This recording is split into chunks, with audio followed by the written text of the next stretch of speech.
우리 17장 이 본장은 선과 악이, 선인과 악인이 실제 삶 속에서 어떤 모습으로 나타나는지 대조적으로 보여주고 있는 말씀입니다. 이 17장 역시 여러 가지 주제들이 나오는데 논리적인 순차성을 따라 나오는 것이 아니고 여러 주제들이 무작위로 튀어나왔다 그럴까요? 연관성을 찾기가 쉽지 않고 단편적인 교훈들을 열거한 것으로 되어 있습니다. 그러나 우리가 좀 이해하기 위해서 세 가지 정도로 이렇게 묶어서 볼 수가 있을 것 같습니다. 첫째는 1절과 8절을 묶어보면 눈앞에 이익을 위해, 당장의 이익을 위해 불의한 태도와 방법으로 물질을 얻는 문제에 관한 교훈이죠. 또 둘째는 공동체에서 구성원들과의 관계에 대한 교훈. 이것은 서로 사랑하고 베풀고 돕고 서로 세우라고 하는 그런 것에 관한 것이 2, 5, 9, 13절에 쭉 나옵니다. 세 번째 묶어질 수 있는 것은 3, 4절, 6절, 10절에서 12절까지로 올바른 판단에 관한 교훈입니다. 특히 선인과 악인을 구분하고 그 어떤 것으로 판단을 굽게 하지 말 것에 관한 그런 교훈의 말씀들이 나와 있음을 믿습니다. 자, 그래서 그것들을 중심으로 해서 몇 가지 주제를 다시 생각을 해보면 악인에 관한 교훈이 나오죠.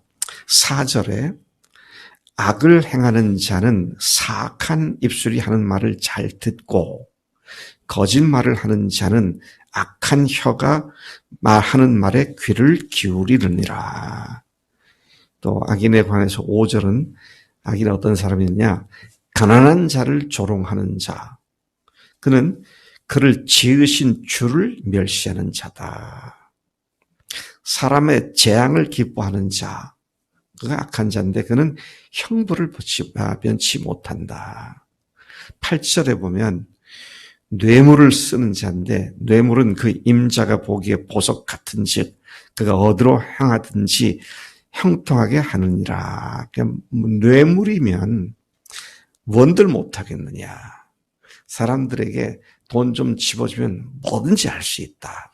이런 이야기를 하며 사는 사람이죠. 8절에, 11절에 보면 악한 자는 어떻습니까? 반역만 힘쓰나니. 그러므로 그에게 잔인한 사자가 보냄을 받으리라.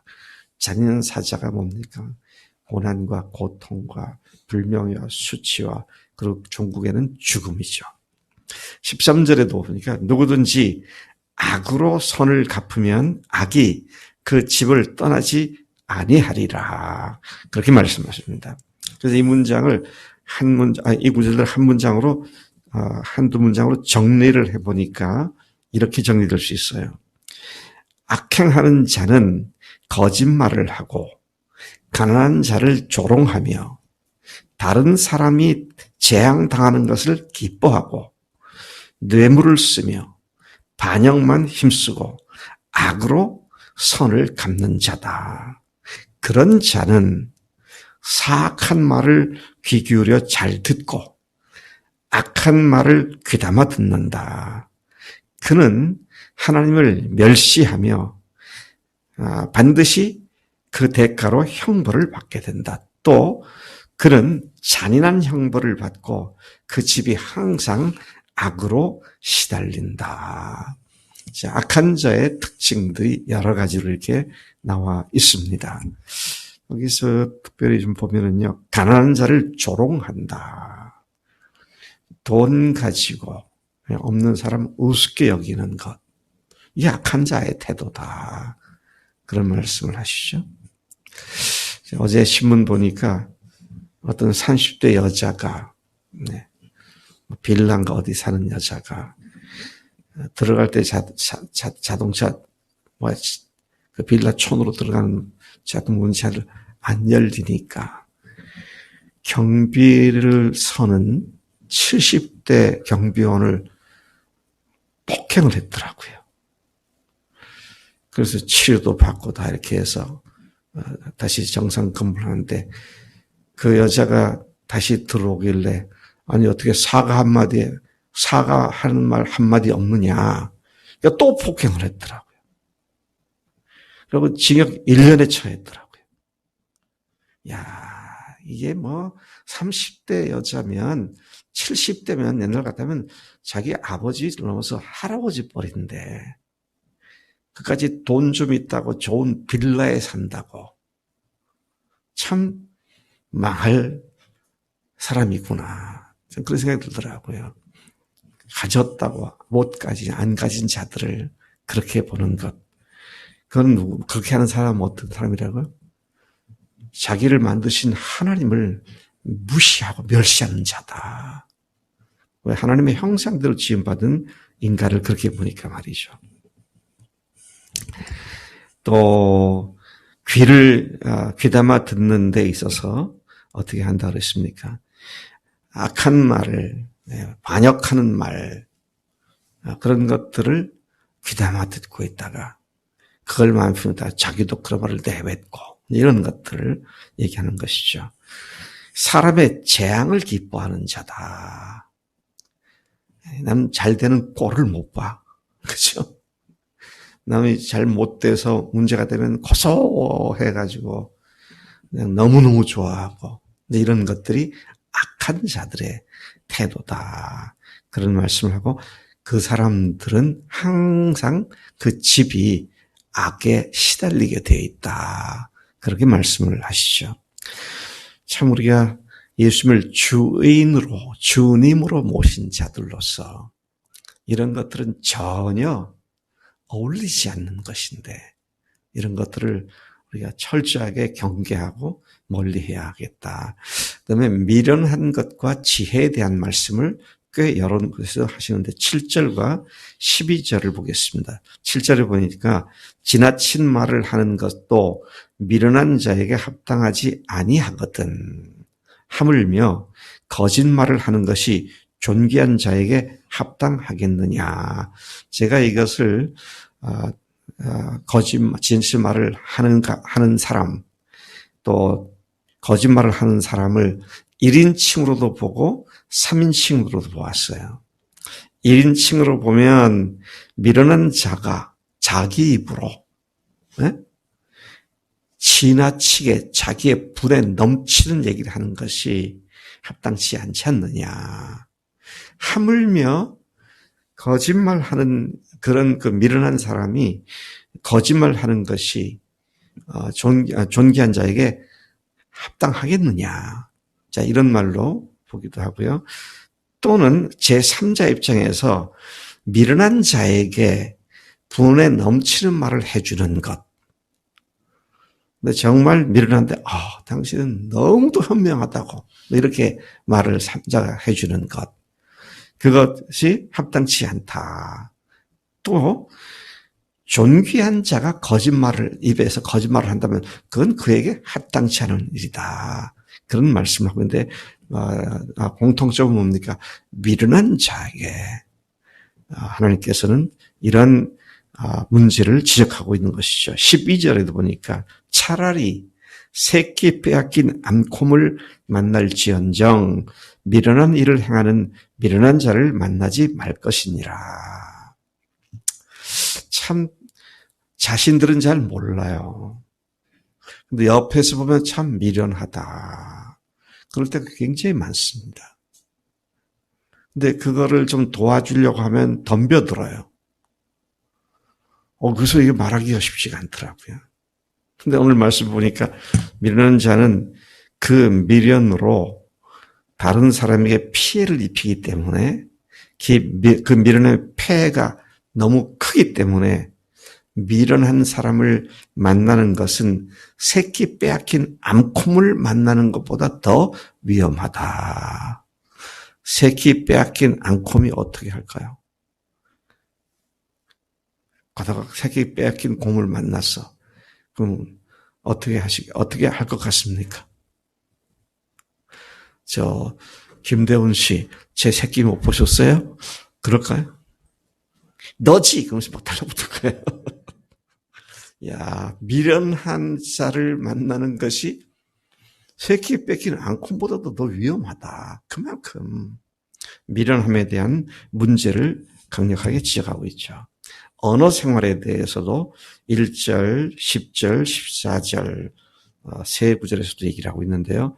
1절에 다시 돌아가면 마른 떡 한 조각만 있고도 화목하는 것이 제육이 집에 가득하고도 다투는 것보다 나으니라. 다툼은 그의 부요함에 심각한 손상을 줍니다. 재물이 많아도 그것 때문에 다투면 행복하지가 않죠. 제가 고등학교 때인가 배웠던 고사성어죠. 옛날 중국 성현의 이야기 중에 보면 반소사 음수, 곡괭이 침지 반소사 음수, 낙엽 제기 중이다. 그런 말이 기억이 납니다. 내가 어떻게 그걸 기억하는지 모르겠어요. 곡괭이 침지, 팔을 굽혀서 베고 자고, 반소사 음수, 채소를 먹고 물을 마셔도 낙엽 제 기중이다. 즐거움은 거기에 있느니라. 그런 말이더라고요. 오늘 말씀 보면서 떡 한 조각밖에 없는 가난함이 있어도 화목하는 것이 차라리 제육이 뭡니까? 닭고기, 소고기, 돼지고기, 온갖 고기를 쌓아놓고 다투는 것보다 훨씬 더 행복하다. 그런 말씀이죠. 10절 말씀입니다.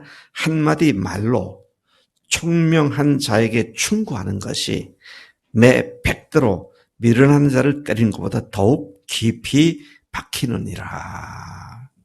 미련한 자를 충고하면 나에게 돌아오는 건 욕밖에 없어요.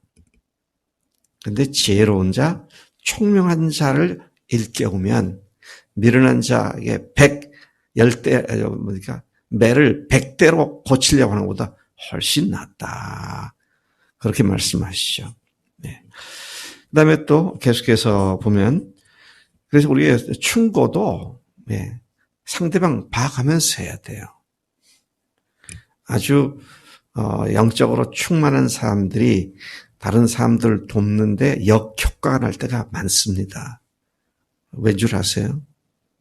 상대방이 준비가 되지 않았는데 거기다 대고 원칙을 들이대니까 안 받는 거예요. 그건 그 사람이 미련한 겁니다. 이렇게 지혜롭지 못한 사람이에요. 의욕이 먼저 앞서가지고 그래서 얘기했는데 안 받으면 그 다음에 어떻게 하죠? 마음에 화가 납니다. 정죄감이 들어요. 이 나쁜 사람이 이게 말도 안 듣네? 그렇게 되죠. 근데 상대방 봐가면서 해야 돼요. 이 사람이 들을 수 있는 지혜인 사람인가, 지혜로운 상태인가를 잘 봐야 한다. 그런 말씀이죠. 14절에 보니까 다투는 시작은 둑에서 물이 새는 것 같은즉 싸움이 일어나기 전에 시비를 그칠 것이니라. 여러분 물을 가둬둔 둑이 무너지는 걸 상상해 보세요. 조그마한 생쥐가 판 생쥐 구멍 때문에 물이 스며들기 시작해서 점점 커지잖아요. 그래서 결국은 거대한 뚝으로 바뀌게 되죠. 거대한 물결로 바뀌게 됩니다. 무슨 말입니까? 우리가 큰 싸움도요. 처음에는 사소한 말다툼부터 시작될 때가 있어요. 그러니까 그런 말이 한마디 두마디 한 것이 또 불어나서 또 맞장구를 쳐서 더 화가 나서 더 큰 얘기를 하게 되기 전에 빨리 뒷수술을 하라는 얘기입니다. 빨리 그 말을 거두어들이라는 얘기예요. 그래서 더 큰 문제에 빠지지 않게 하라. 그런 말씀을 하고 있는 것이죠. 그래서 우리가 생각되는 말씀이 에베소서 4장 29절에서 바울을 통해서 주님께서 이렇게 말씀하시죠. 무릇 더러운 말은 너희 입 밖에도 내지 말고 오직 덕을 세우는 데 소용되는 대로 선한 말을 하여 듣는 자들에게 은혜를 끼치게 하라. 네. 현준아, 말하는데 돈이 들어 안 들어? 안 들죠. 근데 돈 안 드는 말로 상대방을 화가 나게 만들고 죽이기도 하고, 근데 돈 안 드는 말로 상대방의 마음을 기쁘게도 하고 화목하게도 하고, 이게 너무도 중요한 문제입니다. 자, 그래서 바울이 말한 대로 더러운 말은 아예 입 밖에도 내지 말아라. 덕을 세우는데 소용되는 그런 선한 말을 해서 듣는 사람들에게 은혜를 끼치게 하라. 그렇게 말씀하시죠. 그다음에 마음에 대한 말씀도 나옵니다. 3절에 보면 도가니는 은을, 풀무는 금을 연단하거니와 여호와는 마음을 연단하느니라. 하하, 참 재미있는 말씀입니다. 도가니, 흙으로 만든 도가니죠. 풀무불을 만들어서 피우는 그런 도가니, 풀무. 도가니하고 풀무에는 뭐가 있습니까? 불이 있습니다. 여호와 속에는 뭐가 있습니까? 역시 불이 있어요. 그리고 이게 알아야 합니다. 풀무가, 도가니와 풀무는 그 속에 불이 있듯이 하나님 속에는 불이 있습니다. 근데 그 도가니와 풀무 불이 뭐 하는 거예요? 세련하죠. 은과 금을 세련합니다. 순은, 순금을 만드는 거죠. 그 불은 멸망의 파괴의 불이 아니라 온전하게 깨끗하게 하는 불이죠. 여러분 꼭 아셔야 합니다. 하나님께서는 우리를 순전하게 만드시는 불을 갖고 계신 분이에요. 그러니까 그리스도인답게 살려면 하나님이 사랑하시기 때문에 풀무불과 같은 여호와의 불 속에 우리를 집어넣을 때가 있어요. 이거는 피하고 도망갈 일이 아니라 감사함으로 주 앞에 받아들여야 할 그런 것이다 하는 것이죠. 그래서 여러분, 베드로도 그런 말을 하죠. 너희를 시험하는 너에게 다가오는 시련을 두려워하지 말라, 무서워하지 말라. 너희를 온전케 하는 것이다. 그래서 여러분, 어려움을 당할 때 하나님, 이 일을 통해서 제가 어떤 부분이 무엇이 정제되고 세련되기를 원하십니까? 제가 그렇게 되기를 원합니다. 주님의 뜻대로 되기를 원합니다. 그래서 여러분, 어려움이 오면은요, 큰일 났다. 어떡하지? help me, 도와주세요. 가 아니라, 왔구나. 주님, 뭐예요? 가르쳐 주세요. 그렇게 늘 제가 표현하면 한 발짝 뒤로 물러서서 주님이 하시고자 하는 그것이 뭔가 여쭙고 기도하고 묵상하고, 그러면 아무리 큰 문제도 아무 문제 없이 지나고 나서 큰 은혜가 된 것을 보게 되는 것이죠. 그래서 여러분 말씀에서 보면 뭐라고 말합니까? 시련은 우리의 마음을 연단시켜 마음을 지키는 용사 같은 강한 그리스도인이 되게 하심을 말씀하고 있는 것입니다. 자식에 대한 말씀 나오죠. 2절, 슬기로운 종이 부끄러움을 끼치는 자식보다 나을 수 있다. 2절입니다. 또 6절에 보면 손자는 노인의 면류관이요 아비는 자식의 영환이라. 여러분, 손자가 왜 노인의 면류관인가요? 왜 아비는 자식의 영화입니까? 구약 개념에서 우리가 보면 가문의 대를 이어갈 가문을 존속시키는 그런 것을 통해서 영생의 개념을 우리에게 가르쳐주고 있습니다. 자, 그런데 자식과 손자는 어떻습니까? 자기의 생명을 연속시키는 그런 것으로 보기 때문이죠. 오늘 우리들에게도 영적 자녀와 손주가 그런 존재들입니다. 네. 그래서 저는 제가 주님께서 저에게 주셔서 섬겼던 영적인 자녀들과 또 그들이 전도하고 양육해서 세워진 저의 영적 후손들을 보게 되면 늘 마음에 감사함이 있고, 야, 나를 통해서 이렇게 여러 대가 생겨났구나, 이런 감사함이 있죠. 여러분들이 제가 말하는 게 무슨 말인지 알란가 모를란가 모르겠네요. 예, 우리 가운데 이제 그런 일들이 이미 시작된 줄로 믿습니다. 예, 친구에 대한 말씀도 잠깐 나옵니다. 9절, 허물을 덮어주는 자는 사랑을 구하는 자요, 그것을 거듭 말하는 자는 친한 벗을 이간하는 자니라.